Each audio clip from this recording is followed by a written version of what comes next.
Përshëndetje të ndëruar shikues, jeni me edicionin e lajmeve të orës 11 në Radio Televizionin Publik të Kosovës. Presidenti i Këshillit Evropian Antonio Costa sot do të vi për vizitë zyrtare në vendin ton. Ai do të takohet me presidentën Vjosa Osmani në orën 16:30 dhe më pas do të ketë konferencë të përbashkët për media. Gjithashtu në orën 18:40 sipas agjendës, Costa do të ketë takime edhe me kryeministrin në dorëheqje Albin Kurti. Paraprakisht ai qëndroi në Bosnjë e më pas në Serbi. Vizita e tij në Beograd është kritikuar nga shumë eurodeputet pasi ndodhi vetëm disa ditë pasi presidenti i Serbisë Aleksandar Vučić mori pjesë në paradën e ushtrisë ruse në Moskë me rastin e përvjetorit të fundit të luftës së dytë botërore. Të gjithë liderët e partive politike kanë konfirmuar pjesëmarrje në takimin e thirrur nga presidentja Vjosa Osmani, i cili do të mbahet ditën e enjte.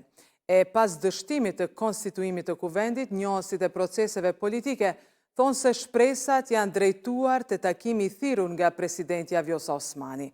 Nëse ky takim dështon, ata thonë se zgjidhja mund të vijë vetëm përmes një interpretimi nga gjykata kushtetuese, ku tashmë është dorëzuar një kërkesë për shqyrtim nga deputetët e kuvendit.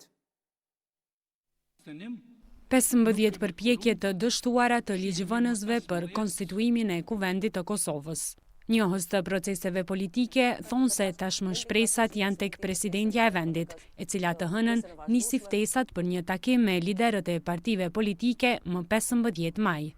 Shpresa e parë dhe rasti i parë është që në takimin me presidenten e vendit të ketë një konkluzion, një konsensus i përbashkët i subjekte politike për tejkalimin e kësaj krize, këtij ngërshi.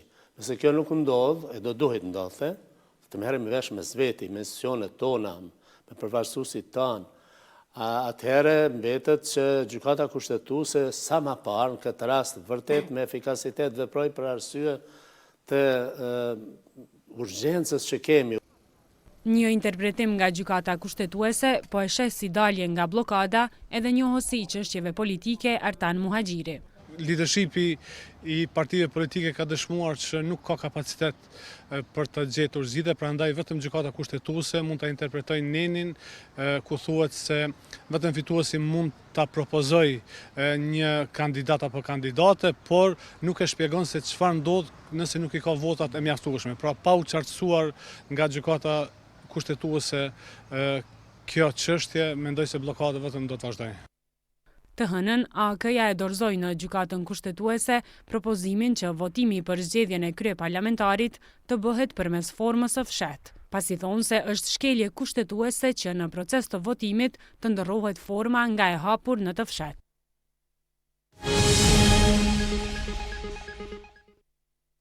Avokati i popullit Naim Qelaj pati takim me kryetaren e dhomave të specializuara të Kosovës Ekaterina Trëndefilova. Qelaj ka ngritur një sër shqetësimesh lidhur me funksionimin dhe standardet e kësaj gjykate. Sipas një komunikate të këtij institucioni, në fokus të diskutimit ishin garantimi i një gjykimi të drejtë dhe të paanshëm, si dhe mënyra e sigurimit dhe përdorimit të provave, sidomos atyre të siguruara nga Serbia. Qelaj citohet të ketë kritikuar edhe kohëzgjatjen e paraburgimit dhe mungesën e alternativave të tjera. Prokurori i Shteteve të Bashkuara Gregori Kio njoftoi ekstradimin e shtetasit të Kosovës Liridon Masurica, 33 vjeç, nga komuna e Gjilanit. Masurica akuzohet për komplot në kryerjen e mashtrimeve, në pajisjen e qasjen dhe 5 akuza thelbësore për përdorim të 15 ose më shumë pajisjeve të qasjes pa autorizuar. Nëse shpallet fajtor për të gjitha akuzat, ai mund të dënohet deri në 55 vjet burgim. Zyra e prokurorit të Floridës ka njoftuar se Masurica është arrestuar nga autoritetet kosovare më 12 dhjetor të vitit kaluar dhe është ekstraduar në Shtetet e Bashkuara të Amerikës më 9 maj të këtij viti. Ministrja në dorëheqje e drejtësisë Albulena Agjiu deklaroi se ekstradimi i një personi të shumë kërkuar për krime kibernetike drejt SBA-s është dëshmi konkrete e zotimit të palëkundur për sundimin e ligjit pa përjashtim dhe pa kompromis. Haxhiu tha se ky veprim është një hap i madh përpara në ndërtimin e besimit në drejtësi dhe forcimit të bashkëpunimit ndërkombëtar me Shtetet e Bashkuara të Amerikës.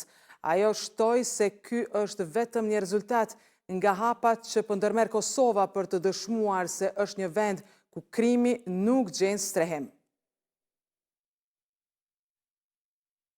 Vazhdojmë me lajmet tjera. Drejtues të zyrës së rregullatorit për energji patën takim në Shkup me zyrtar të Komisionit Rregullator për Energji të Maqedonisë së Veriut, të cilët u informuan mbi ecurinë e procesit të liberalizimit të tregut të energjisë elektrike.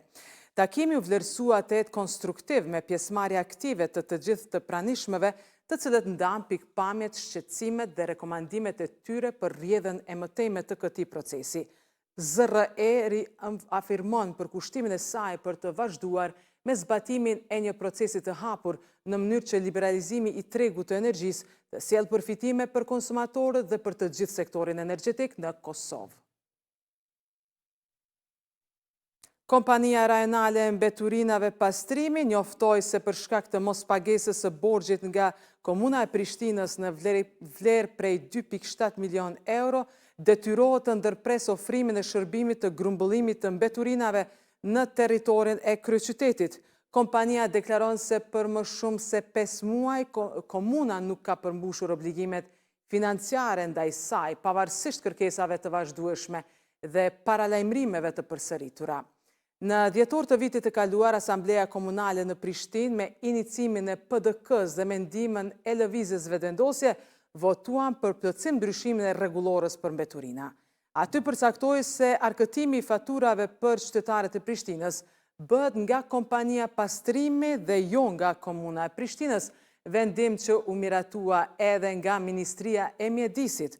Por këtë ndryshim drejtues të Komunës së Prishtinës e dërguan në gjykatën kushtetuese, e cila ende nuk ka dalë me ndonjë vendim dhe për këtë arsye Komuna ka bërë thirrje që shërbimet të paguhen tek ta dhe jo te ndërmarrja.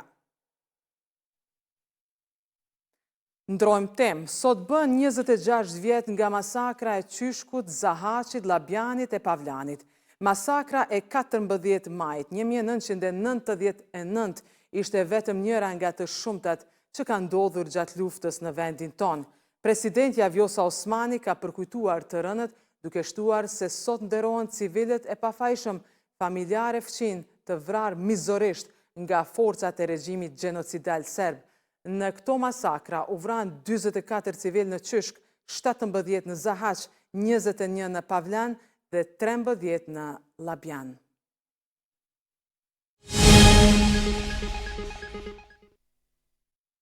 Grupi Shkodra Elektronike e shndrit Shqipërinë duke quar në finalen e edicionit të 69 të garës evropiane të këngës. Në natën e parë gjysmë finale të mbajtur mbrëm në Bazel të Zvicrës, kënga shqiptare është përzgjedhur një nga 10 finalistët nga 15 sa konkurruan. Kënga me titull Zjerm e ka ndezur skenën me veçantinë e saj interpretuar nga dyshja Beatrice Gjergji dhe Kol Laca. Bashkë me Shqipërinë nga gjysmë finale e parë për në finale janë kualifikuar edhe Norvegjia, Suedia, Islanda, Holanda, Polonia, San Marino, Estonia, Portugalia dhe Ukraina. Si vjet janë 37 shtetet që marrin pjesë në festival. Të enjtën mbahet nata e dytë gjysmë finale, kurse të shtunën mbrëmja finale, ku edhe përzgjedhet kënga fituese. Shqipëria për herë të parë mori pjesë në Eurovision në vitin 2004 me këngëtarën Anjeza Shahini, e cila ishte radhitur e 7-ta, por rezultatin më të mirë deri më tash e ka me Rona Nishliun me këngën Sus, duke u rreshtuar e 5-ta. Ashtu sikur se mbrëm edhe netet e tjera të festivalit transmetohen drejt për drejt në Radio Televizionin Publik të Kosovës.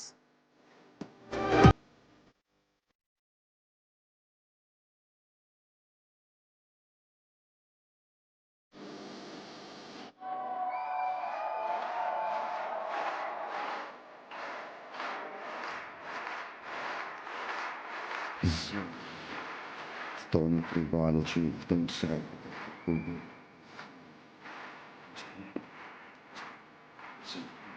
Si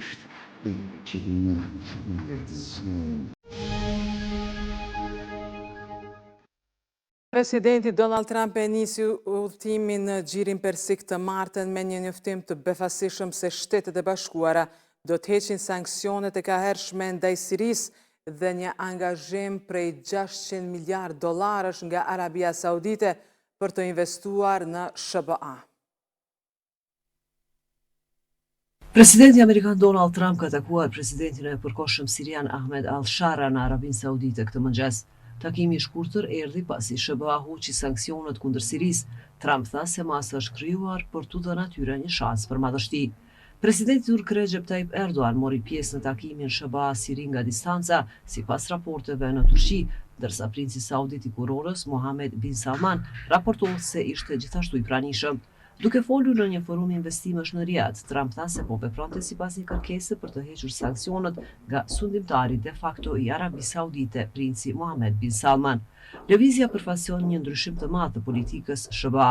Shtetet e Bashkuara shpallën Siri një shtet sponsorizues të terrorizmit në vitin 1979, shtoi sanksione në 2004 dhe vendosi sanksione të tjera pas shpërthimit të luftës civile në 2011. Ministri I jashtëm sirian Asad al-Shibani tha në X se masa e planifikuar shënoi një fillim të ri në rrugën e Sirisë drejt rindërtimit. Shtetet e Bashkuara ndërkaqëran dakord I shesin Arabi Saudite një pako armësh me vlerë prej rreth $142 miliardë sipas shtëpisë së bardhë, e cila e quajti atë marrëveshjen e bashkëpunimit në mbrojtje më të madhe që ka bërë ndonjëherë Washingtoni. Trump dhe princi I kurorës nënshkruan marrëveshjen që mbulon energji në mbrojtjen miniera dhe fusha të tjera. Trump ka kërkuar të forcojë marrëdhëniet me sauditët për të përmirësuar lidhjet rajonale me Izraelin dhe për të vepruar si një mburoj kundër Iranit. Pas takimeve të tij në Riyadh këtë mëngjes, Trump do të shkojë në Katar në ndalesën e radhës të vizitës së tij 4 ditore në lidhjen e mesme. Nderuar shikues, për të mos humbur asgjë nga lajmet më të fundit, na ndiqni dhe pëlqeni në Facebook RTK, Instagram RTK, YouTube RTK dhe TikTok RTK, aty ku informacioni vjen shpejt, sakt dhe drejt. Dhe mos harroni jemi gjithmonë live në rtklive.com. Faleminderit për vëmendjen, mirupafshim.